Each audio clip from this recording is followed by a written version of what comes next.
আসসালামু আলাইকুম রহমতুল্লাহি ওবরকাতুহু। সম্মানিত দর্শক, আমাদের দেশে একটা জনপ্রিয় প্রবাদ আছে, প্রবাদ এবং প্রবঞ্চ। সেটি হলো নাই কাস্ত খই ভাস।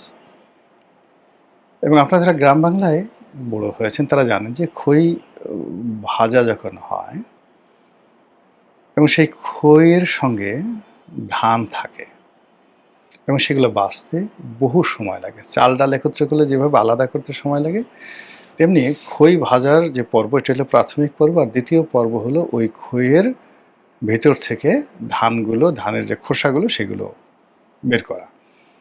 এতে করে ১ কেজি খই বাছতে আপনার হয়তো ৩-৪ ঘন্টা সময় চলে যাবে।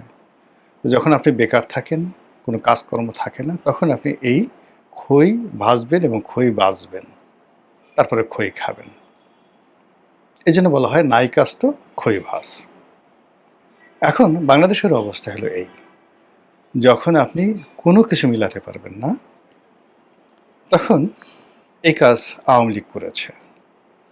যখন আপনার কোনো কাজ থাকবে না, তখন ২-৪ জন ছাত্রলীগকে ধরতে হবে, আওয়ামী লীগকে ধরতে হবে, আওয়ামী লীগের বাড়িঘরে আক্রমণ চালাতে হবে, ২-৪টা মামলা দিতে হবে। এবং জনগণের আকর্ষণ তৈরি করা, মনোযোগ একদিকে নিয়ে যাওয়া, এটি যখন আপনার প্রয়োজন হবে পক্ষে বা বিপক্ষে, তখনই দিল্লি থেকে শেখ হাসিনাকে বাংলাদেশে আনতে হবে। তারপরে শেখ হাসিনার বিষয়ে কথাবার্তা বলতে হবে এবং সে আজকে ঢুকে পড়বে। এক পক্ষ বলবে যে সে যখন ঢুকে পড়বে সারা বাংলাদেশ কাঁপতে থাকবে। আর এক পক্ষ বলতে থাকবে যে সে ঢোকা মানেই ফাঁসির কাষ্ঠে তাকে ঝুলানো হবে এবং তার বাকি জীবন জেলখানাতে কাটাতে হবে। আর এ সকল কথা কেবলমাত্র নির্দিষ্ট শ্রেণী বা পেশার যারা লোক তারাই বলছেন না, এগুলো বলার জন্য সাদা চামড়ার বিভিন্ন বিদেশি যারা এজেন্ট রয়েছেন তাদের মাধ্যমে এই সকল কথাবার্তা বলা হচ্ছে। ফলে কি হলো, ঘুরে ফিরে রাজনীতিতে আমাদের ইচ্ছা থাকা না সত্ত্বেও বারবার শুধু আওয়ামী লীগের নাম চলে আসছে, বারবার শেখ হাসিনার নাম চলে আসছে। এবং মানুষজন যখনই আপনি শেখ হাসিনা আসবে বা আওয়ামী লীগ নিয়ে আপনি যে কোনো কথা বলেন, ইতিবাচক বলেন, নেতিবাচক বলেন, মানুষের যে অ্যাটেনশন আপনার দিকে চলে যায়। এই বাংলাদেশে এখন বঙ্গবন্ধুকে গালি দিলে বা তার পক্ষে কোনো কথা বললে আপনি দৃষ্টি আকর্ষণ করতে পারেন। আপনি যদি এখন নেতিবাচক অর্থে নায়ক হতে চান, বঙ্গবন্ধুকে খুব করে গালি দিতে হবে, মুক্তিযুদ্ধকে গালি দিতে হবে, বঙ্গবন্ধুকে কাপুরুষ বলতে হবে, ইত্যাদি নানা রকম ঘটনা। আর আপনি যদি সুপুরুষ হতে চান, বীর পুরুষ হতে চান, তাহলে এই যাকে বলা হয় আমি মুক্তিযুদ্ধের পক্ষের শক্তি, শেখ হাসিনা ভালো ছিল, তারপর শেখ হাসিনা আসবে, বাংলাদেশ হাসবে, এই ধরনের কথাবার্তা বলতে হবে ইত্যাদি। কিন্তু এরই মধ্যে আমাদের যে বিবর্তনগুলো হয়ে গেছে মন এবং মানসিকতার, বাস্তবতা হলো যে একটা সময় মানে শেখ হাসিনার জমানার শেষ একটি বছর ভারত বিরোধী মনোভাব একেবারে তুঙ্গে গিয়ে পৌঁছে গিয়েছিল। আর অন্যদিকে আমাদের দেশে যে চিরায়ত মার্কিন সাম্রাজ্যবাদী বিরোধী একটা মনোভাব ছিল এবং আমরা আমেরিকানদেরকে পছন্দ করতাম না নানা কারণে। ১৯৭১ সালে তারা বিরোধিতা করেছে, তারপরে ৭৪-এর যে দুর্ভিক্ষ তারা সৃষ্টি করেছে, বঙ্গবন্ধুর হত্যাকাণ্ড থেকে শুরু করে আরও অনেক কিছুর সঙ্গে তারা জড়িত। এমনকি জনাব তারেক রহমান সাহেবকে ব্ল্যাকলিস্ট করা, ১-১১ ঘটিয়ে ১-১১ ঘটিয়ে বিএনপিকে ক্ষমতাচ্যুত করা, এটাও মার্কিন প্ল্যানে হয়েছে। এবং পরবর্তীতে যখন এই ১-১১ যারা কুশীলব তারা বিপদে পড়েছে, তাদের সবাইকে আমেরিকা আবার তাদের নিজ দেশে আশ্রয় দিয়েছে। মঈনুদ্দিন, ফখরুদ্দিন থেকে শুরু করে ১-১১ যে বিশাল বিশাল কুশীলব তাদেরকে আমেরিকা আশ্রয় দিয়েছে। আর বাকি ছোট ছোট যারা কুশীলব তাদেরকে ২০০৯ সনে আওয়ামী লীগের উপর ছেড়ে দিয়েছে, আওয়ামী লীগের জিম্মায় দিয়েছে। আওয়ামী লীগ তাদের কাউকে চাকরি দিয়েছে, কাউকে নমিনেশন দিয়ে এমপি বানিয়েছেন, কাউকে কাউকে সামাজিকভাবে, রাজনৈতিকভাবে, অর্থনৈতিকভাবে নিরাপত্তা প্রদান করেছেন ১-১১ কুশীলবদেরকে। এবং এটা সবই হয়েছে আমেরিকা দেন ভাইয়া দিল্লির মাধ্যমে। তো সেই দিক থেকে আমাদের এই দেশে একটা প্রবল ভারত বিরোধী মনোভাব ছিল এবং আমেরিকা বিরোধী মনোভাব ছিল।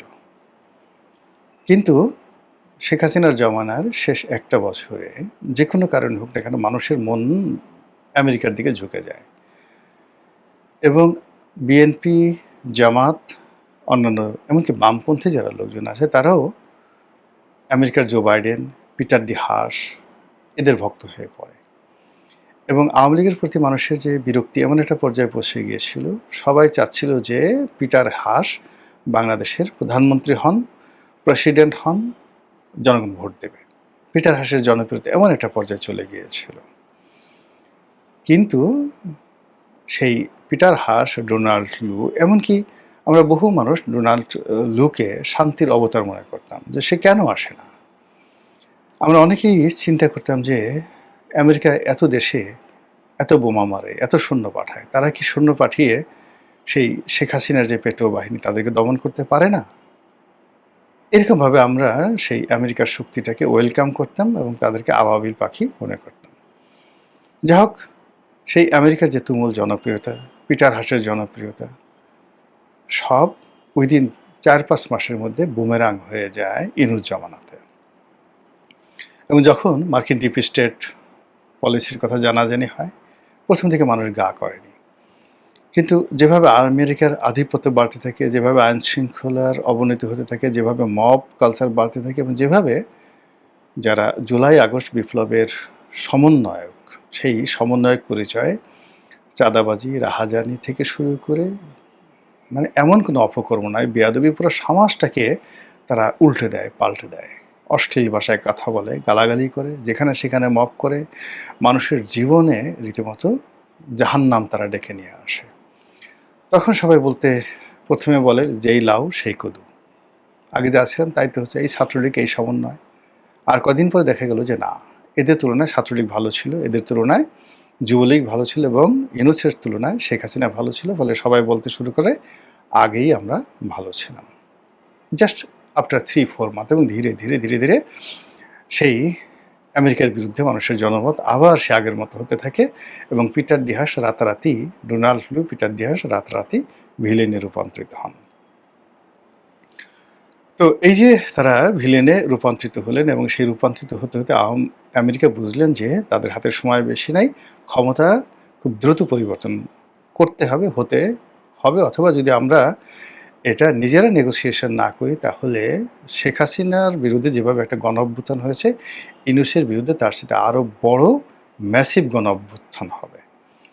তার আগেই তারা একটা নির্বাচন অনুষ্ঠান করে ফেলে, বিএনপির হাতে ক্ষমতা চলে যায় এবং ইউনূস এবং জামাত এবং অন্যান্য এনসিপি তাদেরকে একটা সেফ এক্সিট আমেরিকার পক্ষ থেকে দেয়া হয়। এইভাবে আমরা আসলে শুনে আসছি। গল্প হতে পারে, মিথ্যা হতে পারে, সত্য হতে পারে, but that is the fact. তো এরকম যখন অবস্থা হয় তখন ওই যে আমেরিকার বিরুদ্ধে যে ক্ষোভ, এনসিপি বিরুদ্ধের যে ক্ষোভ, জামাতের বিরুদ্ধে যে ক্ষোভ, এটা বাড়তে থাকে। আর যখন একদিকে ক্ষোভ বাড়তে থাকে তখন অন্যদিকে মানে অপোজিট, যেমন ভারত, আওয়ামী লীগ, ছাত্রলীগ সঙ্গতির কারণে ওইদিকে ক্ষোভ কমতে থাকে। মানে তারা যে অন্যায় করেছে, ভুল করেছে, ভ্রান্তি করেছে, জুলুম করেছে, অত্যাচার করেছে, এগুলোকে কেউ অস্বীকার করছে না। কিন্তু বর্তমানে এক একজনের জীবনে যে দ্রোহ, বিদ্রোহ, যে কষ্ট, যে অভাব, যে অভিযোগ মানে একত্রে এসে পড়েছে, এটার মানে সামাল দিতে গিয়ে তারা আর ভারত বিরোধিতা করতে সময় পাচ্ছে না।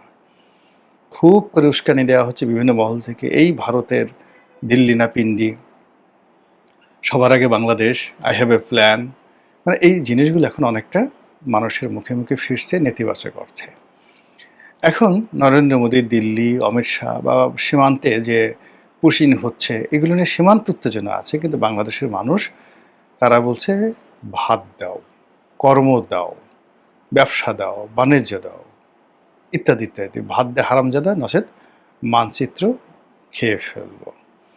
তো এই যে একটা অবস্থা তৈরি হয়েছে, সেই অবস্থার মধ্যে শুধু বারবার সামনে আসছে শেখ হাসিনা কবে আসবে, শেখ হাসিনা আদৌ আসবে কিনা, শেখ হাসিনার সঙ্গে দিল্লিতে কারা কারা দেখা করছেন, তারপরে বিভিন্ন রকম মিডিয়া তো মূলধারার মিডিয়াকে বলছে না, কিন্তু সামাজিক যে মাধ্যমগুলো রয়েছে সেখানে যারা আওয়ামীপন্থী ইনফ্লুয়েন্সার রয়েছে বা বিএনপি বিরোধী ইনফ্লুয়েন্সার রয়েছেন, জামাতপন্থী ইনফ্লুয়েন্সার রয়েছে, মানে সব মিলে একটা জগা খিচুড়ি তৈরি করে শেখ হাসিনাকে এমন একটা জায়গাতে মানে বসানো হয়েছে, অবস্থা দৃষ্টি মনে হচ্ছে যে শেখ হাসিনা সেখানে মুঘল সম্রাট আকবরের মতো বসে আছেন।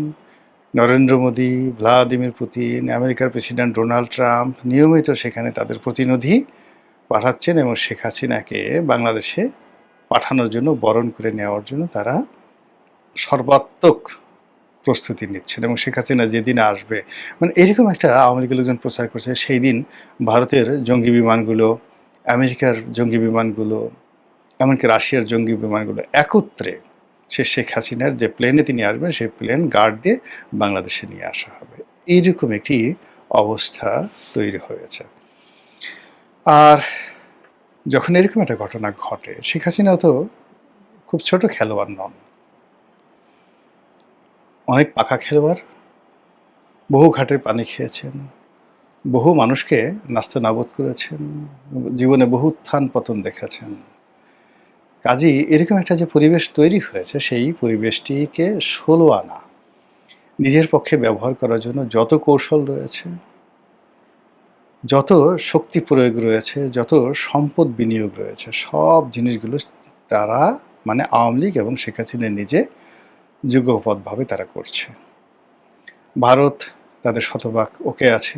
ইংল্যান্ডে তারা একাধিক লবিস্ট ফার্ম তারা নিয়োগ করেছে। আমেরিকাতে তারা একাধিক লবিস্ট ফার্ম নিয়োগ করেছে এবং নেতাকর্মীদেরকে চাঙ্গা রাখার জন্য একের পর এক যে ন্যারেটিভ সে তৈরি করছে, সেই ন্যারেটিভের ফলে কি হচ্ছে যে শেখ হাসিনার দেশে আসাটা এখন মানুষের মুখে মুখে ফিরছে, প্রতিটি মানুষের মুখে মুখে ফিরছে। এই কবে আসবে, আসলে কি হবে, আসলে আমরা কি করব, শেখ হাসিনা কীভাবে আসবে, এয়ারপোর্টে আসবে নাকি যাকে বলা হয় সীমান্তে দিয়ে ঢুকবে, সে কি এসে সরাসরি জেলখানাতে ঢুকবে নাকি সরাসরি সুধাসদনে যাবে নাকি সরাসরি যমুনাতে গিয়ে পড়বে, এরকম নানা রকম আবল তাবল কথাবার্তা বলা হচ্ছে। পক্ষের লোক মানে তারা বলার চেষ্টা করছে সে আসলে সব কিছু কাঁপতে থাকবে, সে আসলে তছনছ হয়ে যাবে। আর সরকারের যারা লোকজন আছে তারা একটা যারা অতি জ্ঞানী তারা চুপ হয়ে বসে আছে, দেখি কি হয়, বেশি কথা না বলাই ভালো। আরেকটি গ্রুপ তারা বলার চেষ্টা করছে যে আরে আসুক, আমরা কি তখন তাকে ফুলের মালা নিয়ে তাকে বরণ করার জন্য বসে থাকবো নাকি, আসলে দেখা যাবে, তখন দেখা যাবে। আরেকটা গ্রুপ বলার চেষ্টা করছে পূবের সাথে পশ্চিমে বসে গেলেও সে আসতে পারবে না, এবং এই জন্য নানা রকম তথ্য এবং উপাত্ত হাজির করা হচ্ছে। এরই মধ্যে দল হিসেবে আওয়ামী লীগকে নিষিদ্ধ করা, আদালতের আদেশে নিষিদ্ধ করা, আবার দল হিসেবে এটাকে সিদ্ধ করা, অর্থাৎ যে আইন করা হয়েছে পার্লামেন্টে সেই আইনকে আবার রহিত করা, এই বিষয়গুলো নিয়ে কিন্তু খুব আলোচনা হচ্ছে।